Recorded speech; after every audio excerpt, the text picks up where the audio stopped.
Hey everybody, Ralph Havens here. And I've been doing this thing. I told you about it a few weeks ago. This desire um, to be here now. The great spiritual teachers have all talked about that being one of the keys, to enlightenment, awakening, truth realization, self realization, is to be present to the present. And um, and so I decided a while back to do it, to do 100 days of this attempt. And I've been reporting in every so often. And so today's my check-in, and today is the 22nd. So I'm just a few days short of the first month. And and I want to tell you, it's kind of interesting. So years ago, because I think this can help my clients and people that watch these videos, and and one of the things that I has been my lifelong thing is to figure out how to help people heal. It's just been my thing. When I was a little kid, 11, 12 years old, I remember I used to read the Bible all the time, and this Jesus guy, I was always like, how does he do that? Just heal people, all sorts of miracles and raising people from the dead and all sorts of despair and suffering, and I thought, God, that's the thing. And for some reason, it's been my thing. So that's the direction I've gone with my life, to try to figure that sort of thing out. But this morning, as I was doing my meditation and doing this process that I'm going to tell you about, that I've found very, very, very powerful. I've seen my clients start to come into a lot of abundance, and some of them it's literally it's money. Um, but other ones it's happiness, and or the same people. There's a lot of cool stuff coming in. So I'm going to tell you about that. Um, but first, what happened was back when I was about 4 or 5. I remember it was the first time I realized I was going to die, and I looked at my hands, and I was like, "Oh my God, it's not going to be here at some point." It's not, and we all know that, but we put it out of our minds, right? We put it out of our minds, literally, and try to avoid even thinking about it. And there's experiments that were done um, that I've read about where people would rather shock themselves, get an electric shock, than be bored, than to be still, to be by themselves without anything to do. No text messages, no things to consider, nothing you could do. You can't check your phone or computer.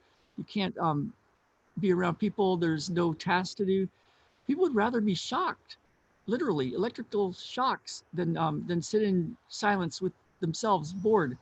So, but there I was back when I was 4 or 5, and I had this realization that, oh my God. And right before that, I had this realization that, oh my goodness, the atoms that we're made out of look a lot like the stars and the planets that are in all the galaxies. And I quickly put it out of my mind. I thought, oh, that's dumb. Nobody's ever told me that. I haven't heard that. Um, I don't need to tell anybody that. That's dumb. If it was really true, somebody would have told me by now. And I actually literally had that thought.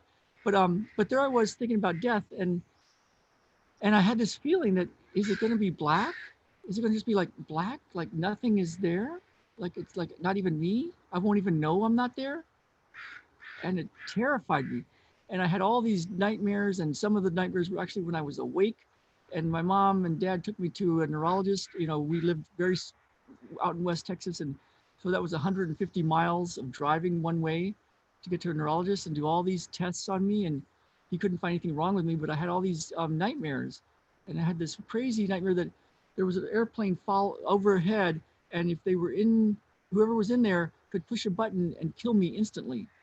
This was me as a little boy, and then I had this desire to figure things out and to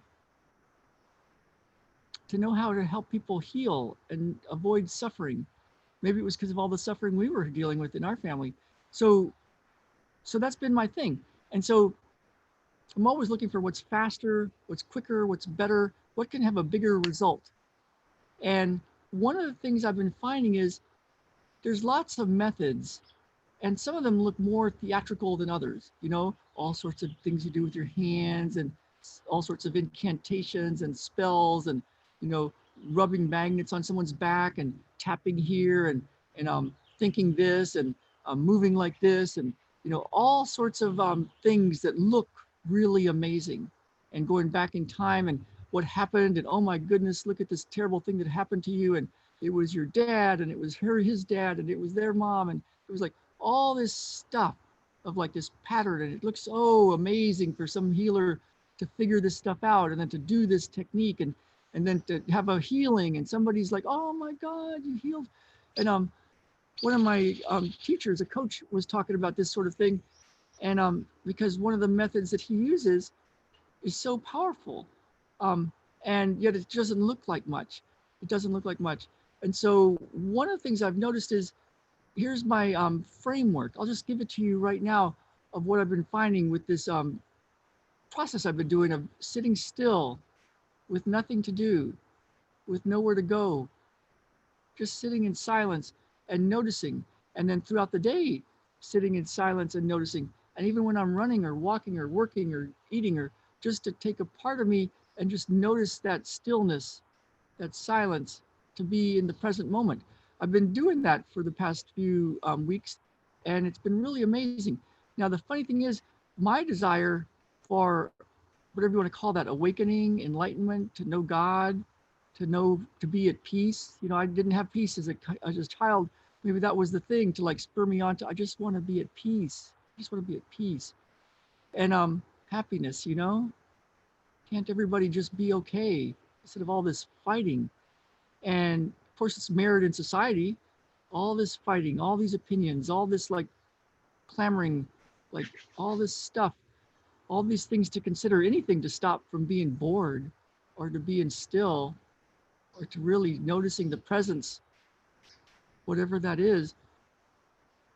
And so I have this desire, and what I'm finding is that is step number one. So not everybody has that, I don't think. Some people just want to like make money, or steal from somebody, or kind of work some kind of angle, or just kind of get by, get a job, just leave me alone, just let me watch TV, let me scroll a little bit more, I'm okay, just let me like do my alcohol or my marijuana, or my running, or let me just go to Zumba or yoga, or I just don't want to think about it, okay? A lot of people don't have the desire, but if you are somebody that has the desire to, whatever you want to call that, know God, feel that presence, self-realization, like what are you really? What is this really about? If you have that strong desire, and you can make a decision that says, okay, I'm going to go for it. I'm going to figure this thing out. This is priority number one, green dot number one. That feels like the key to me. Number one key is to make that decision and say, yes, that's me. Now, of course, it's not for everybody. And I think the reason so many people don't do this is because it is so simple. It's so simple. Most people would literally be rather shocked, electrically shocked, than sit in the simple silence and just notice what's happening. So it's not for everybody. But if that's your decision to really get this truth realization, what is this really here? What's going on? What are you? What is that? Then that's the first step. Now, the second step, from what I found, is I've said it many different ways over the years with my clients, is to not criticize, complain, judge, blame. And I'm not perfect with that. As you know, I'm like trying to fight for medical freedom, and I think what's going on in the world is awful, because it's literally killing children. But what I'm finding is to let go of that criticism, and to have compassion and gentleness and kindness 100% of the time, and even gentleness, kindness with yourself, forgiveness of yourself, of your thoughts, of when you mess up. So kindness and gentleness and forgiveness of others and of yourself.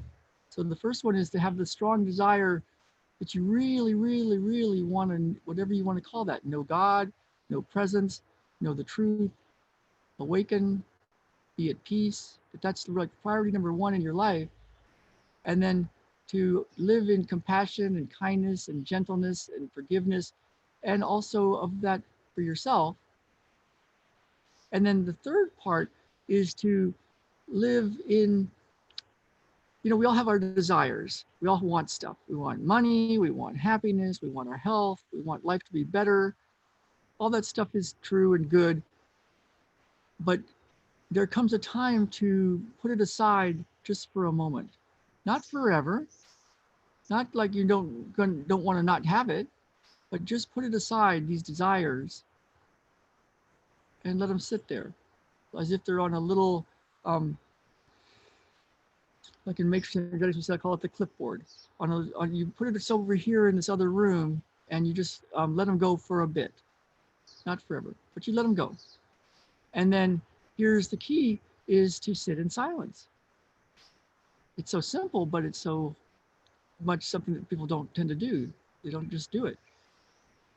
Now, if you do sit in silence and turn that into a thing where even throughout the day, there's part of you that's noticing that silence.